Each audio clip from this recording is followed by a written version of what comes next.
Kapag galing ka sa hirap at sumubok ka ng sumubok ng sumubok, walang mawawala sa'yo kasi dati ka nang mahirap.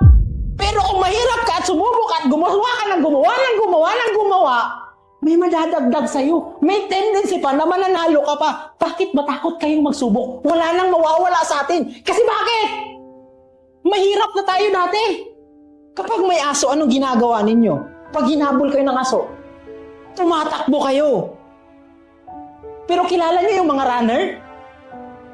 Pero bakit sila tumatakbo sila kahit walang haso sa likod nila?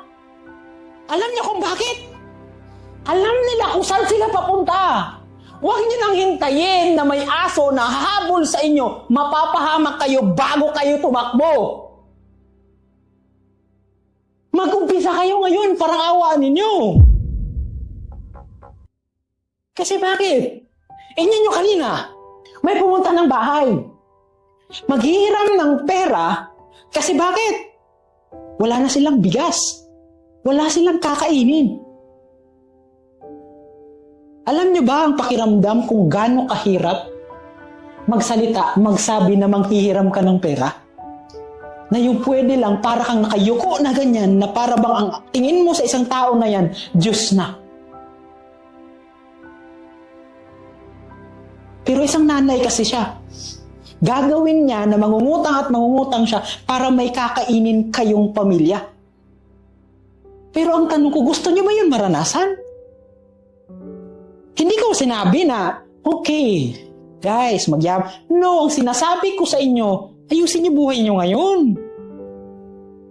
Pareho lang po tayo, promise.